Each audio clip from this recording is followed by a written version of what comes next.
जय हिंद दोस्तों। तमाम शिक्षकों और शिक्षक सेवक, तालीमी मरकज, KRP, परिचारी और इन दिनों मेडिकल में जो दैनिक वेतन भोगी कर्मचारी हैं, उन सभी भाई बहनों को आदाब सलाम। दोस्तों, आज मैं चर्चा करूंगा नियोजित शिक्षक, विशिष्ट शिक्षक, BPSC शिक्षक, KRP, शिक्षक सेवक, तालीमी मरकज, परिचारी और दैनिक मजदूरी में जो कार्य कर रहे थे DMCS में, PMCS में, उन सभी भाई बहनों का चर्चा करूंगा। सबसे पहले चर्चा कर रहा हूं नियोजित शिक्षकों का। नियोजित शिक्षकों के संबंधित पदोन्नति हेतु मैंने कैमूर जिला में SLP संख्या 6391 6391 डेटेड 9/12/2024 को जो जजमेंट हुआ है, सरकार उसको इम्प्लीमेंट नहीं कर रही है। लग रहा है सरकार बहरी हो गई, गूंगी हो गई, अंधी हो गई। माननीय नीतीश कुमार से मेरा निवेदन है कि आप पर ये इल्ज़ाम अंधी गूंगी का इल्ज़ाम है, आप सफाई कीजिए। और जब माननीय न्यायालय जब फैसला दे दिया है तो उसको कर देना चाहिए। विशिष्ट शिक्षक के बारे में मैं बताना चाहता हूं कि सरकार लॉलीपॉप दे करके विशिष्ट शिक्षक बनाए।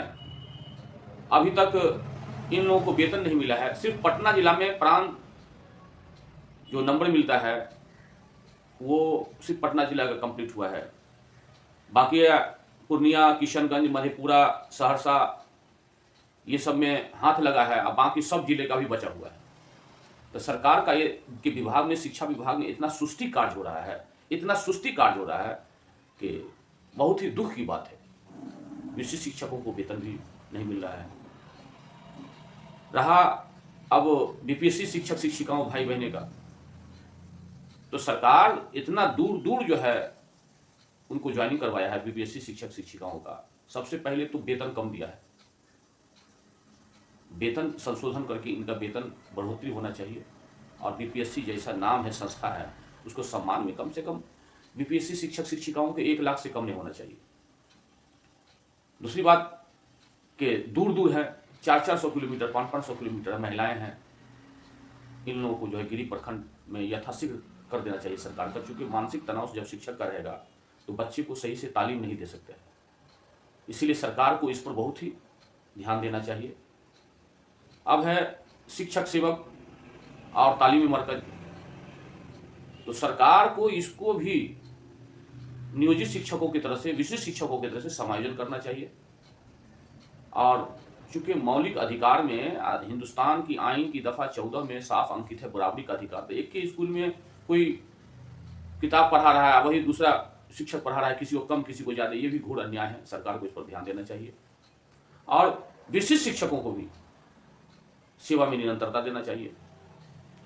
KRP के मामले में कहना चाहता हूं कि KRP का काम है शिक्षक सेवक, तालीमी मरकज का रिपोर्ट हेडक्वार्टर देना, जिला शिक्षा पदाधिकारी के कार्यालय देना, जिससे वेतन बनता है। और KRP स्कूल में भी इंक्वायरी करते हैं, जिला में भी जाता है। इसके साथ घोर अन्याय हो रहा है। 500 रुपये प्रतिदिन और सिर्फ 20 दिन का ही मजदूरी मिलता है, काम करता है पूरे महीना। ये घोर अन्याय है, घोर जुल्म है। सरकार का विभाग एकदम अस्त व्यस्त, कमजोर हो चुका है। अभी देखिए कि 2012 में एक वैकेंसी निकली थी कलेक्ट्रेट में परिचारी और परिचारी विशिष्ट का। सरकार ने पैनल बना दिया, 2 गुना पैनल बनाया। जितना वैकेंट था 439 के एवज में 900 से भी ज्यादा पैनल बनाया। उस पैनल अभ्यर्थी का 234 का एग्जाम भी ले लिया और उसका हाई कोर्ट में रिजल्ट भी हो गया कि इनको समायोजन किया जाए। निहायत अफसोस की बात है, बहुत ही अफसोस की बात है कि इस राज्य में, इस सरकार में, गूंगी सरकार में, अंधी सरकार में और डबल इंजन की सरकार में, बहरी सरकार में ये लोग दरभंगा के धरना स्थल पर बैठे हुए हैं। मैं गया, आप देख लीजिए। अभी तो अंगराई है, नियुक्ति प्रचारी पद पर नियुक्ति करना होगा, सुप्रीम कोर्ट का आदेश बिहार में लागू करना होगा, सुप्रीम कोर्ट का आदेश बिहार में लागू करना होगा, सरकारी पद पर नियुक्ति करना होगा, सरकारी पद पर नियुक्ति करना होगा, जोर जुलूम के टक्कर में। दोस्तों, आज मैं फिर दरभंगा के लहेरियासराय में पहुंचा हुआ हूं।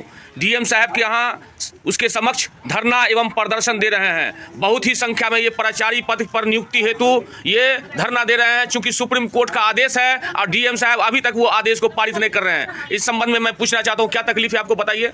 हमारी तकलीफ यही है कि 2012 से हम लोग लगे हुए हैं चतुर्वर्गीय प्रचारी पद के लिए, और अभी तक हम लोगों की समस्या का निदान नहीं हो पाया है। जबकि एक ही चीज़ को दोबारा फॉर्म भरा करके हम लोगों से गुमराह किया गया। उसके बाद भी बिहार कर्मचारी आयोग के द्वारा हम लोग का कोई निर्णय नहीं निकाला गया। समस्या का हल नहीं होता तब तक हम लोग इस धरना को जारी रखेंगे। क्या नाम है आपका? राकेश कुमार रजक, पैनल अभ्यर्थी। जी, आपका कुछ कहना है? जी हाँ, ये सर हम लोग का लड़ाई 2012 से ही शुरू है। हम लोग संघर्ष कर रहे हैं। अभी तक हम लोगों को नियुक्ति नहीं हो रहा है, जबकि 10 साल के बाद जो है हम लोगों से दोबारा ऑनलाइन आवेदन बिहार कर्मचारी चयन आयोग द्वारा लिया गया और 15 सितंबर को परीक्षा लिया गया।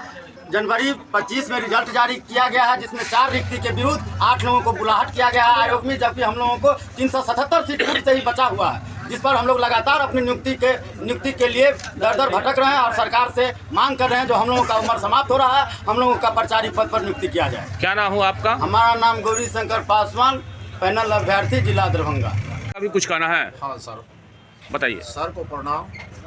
हमारे विद्यार्थी जो भी बच्चे लोग हैं या जो भी भाई बंधु लोग हैं, वो सब जाड़ के गरीबी से त्रस्त है और सरकार को और सर को यही कहेंगे कि सर हम गरीबों को जाड़ के उद्धार कीजिए।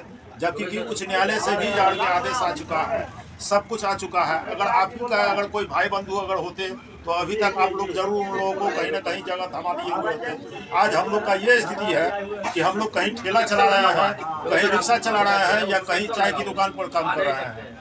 इसलिए सर से ये निवेदन है कि हम पैनल भाई अभ्यर्थी को जाकर के कहीं भी जाकर के कोई जगह बैठा दे। इसलिए सर को सब। क्या नाम है आपका? नागेंद्र प्रसाद गुप्ता। देखा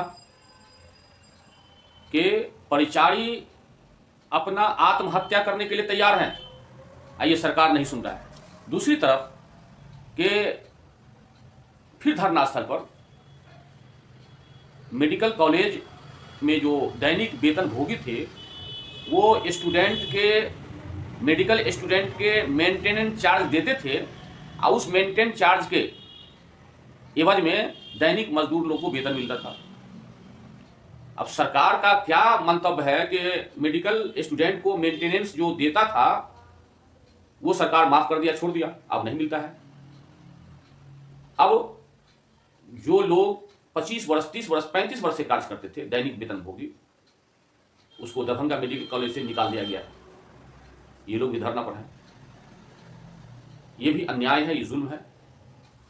सरकार से मेरा कहना है कि जिस तरह से पीएमसीएच और अन्य मेडिकल कॉलेज में दैनिक वेतन भोगी को समायोजन किया गया है, उसी तरह से मैं दरभंगा डीएम को ध्यान आकृष्ट करते हुए कहना चाहता हूं कि आप भी दरभंगा मेडिकल कॉलेज हॉस्पिटल में 102 दैनिक वेतन भोगी हैं, उसको समायोजन कीजिए। यह लोग धरना स्थल पर आपसे रूठे हुए हैं, इनका मांग पूरा कीजिए। और यह लोग धमकी दिया है कि 15 तारीख से डीएमसीएच कैंपस के नज़दीक जो कर्पूरी चौक है वहाँ पर अनिश्चितकालीन धरना देंगे। ये क्या है? इस सरकार में हर जगह धरना प्रदर्शन, मतलब लोग बिलक रहा है, रो रहा है। सरकार से गुजारिश है कि आप सभी को समायोजन कीजिए। यही वजह है कि आप देख सकते हैं कि धरना प्रदर्शन में किस तरह से है। दोस्तों, यह चैनल आपका है, आप इस वीडियो को ज़्यादा से ज़्यादा शेयर कीजिए ताकि सरकार तक पहुंच जाए, नीतीश सरकार तक पहुंच जाए और दरभंगा के डीएम, दरभंगा के सुप्रिंटेंडेंट तक पहुंच जाए और आपका मांग पूरा हो। आप देखिए जिंदाबाद जिंदाबाद जिंदाबाद जिंदाबाद जिंदाबाद। चिकित्सा जन स्वास्थ्य कर्मचारी छात्रावास कर्मचारी जिंदाबाद जिंदाबाद जिंदाबाद। अरे हमारी मांगे जाए अरे हमारी नियुक्ति करना होगा हमारी मांगे जाए बिहार चिकित्सा जन स्वास्थ्य कर्मचारी छात्रावास कर्मचारी जिंदाबाद जिंदाबाद जिंदाबाद। क्या दिक्कत है आपको बताइए तो। हम जो है लगभग 35-40 बरस से दरभंगा मेडिकल कॉलेज में कार्यरत हैं और आज हमारा वेतन को बंद कर दिया। 7-8 महीना से हम भूखे मर रहे हैं, हमारी बाल बच्चा भूखे मर रही है, काने एकदम बीमारी से ग्रस्त हो गया है सभी बाल बच्चा। और हम कहाँ से क्या करें। हमको 30-40 बरस से एक पीढ़ी तो ये काम करते करते गुजर गया और दूसरा पीढ़ी में हम लोग काम कर रहे हैं और हमारा बीवी बाल बच्चा भूखे। हमको बिहार सरकार के नीति से आदेश से हमको नौकरी से निकाल दिया गया दरभंगा मेडिकल कॉलेज मौखिक रूप से हमें, जबकि हमारा बहाली दरभंगा मेडिकल कॉलेज प्रिंसिपल के द्वारा और दरभंगा मेडिकल कॉलेज के अधीक्षक के द्वारा हमारी लिखित बहाली हुई है और हम 35-40 वर्ष से यहाँ संतोषजनक से कार्य करते आ रहे हैं। लेकिन एकाएक मौखिक आदेश में जो है सो हमें नौकरी से निकाल दिया गया। हमारा बाल बच्चा भूखे मर रहा है। आज 7-8 महीना से हमारा वेतन बंद है। अभी बताइए हमारा बाल बच्चा कैसे खाएगा। इसका सूचना आप जिला कलेक्टर को दे दिए आप? इसका सूचना हम जिला कलेक्टर को दे दिए हैं, बिहार सरकार को दे दिए हैं और कोई भी इसका जो है निराकरण नहीं कर रहे हैं। क्या नाम है आपका? शिवजी कमती, डीएमसी छात्रावास कर्मचारी संघ के मंत्री। दोस्तों, मैं दरभंगा के धरना स्थल पर पहुंच चुका हूं। ये डीएमसीएच के क्षतिग्रस्त कर्मचारी हैं और महिलाएं लोग भी हैं। क्या कहना है आपका? हमको कहना है दरभंगा मेडिकल कॉलेज का स्टाफ है, हम लोग को काम पर से हटा दिया गया। हम लोग वर्षों से काम करते थे, वहाँ हटा दिया है हम लोग को। हम लोग 8 महीना से हड़ताल पर है, 8-9 महीना से हम लोग को वेतन रोक दिया गया। हम लोग बाले बच्चे मिल के भूखे मर रहे हैं। हम लोग को वहाँ से मार पीट के धक्का मार के हटा दिया है। हम लोग को हटाने का सूचना कागज नहीं दिया है, डायरेक्ट हटा दिया गया है। कौन मार पीट के हटाया है? वहाँ से डीएमसी सुपरिटेंडेंट सब, वहाँ का जितना बड़ा बाबू है, किरानी है, वो सब। इसका सूचना डीएम साहब को दिए, कलेक्टर साहब को? जी दिए हैं। क्या नाम हुआ आपका? शोभा देवी। अगर सरकार, डीएमसी प्रशासन, कलेक्टर हमारे बात को नहीं मानता है तो मैं आगामी 15 फरवरी से कर्पूरी चौक पर अनिश्चितकालीन धरना प्रदर्शन करेंगे। उस धरना प्रदर्शन में हमारे परिवार के बाल बच्चे भी शामिल रहेगा और यह आंदोलन काफ़ी दूर तक जाएगा। क्या नाम हुआ आपका? प्रशासन, जिला सचिव एक्टू दरभंगा।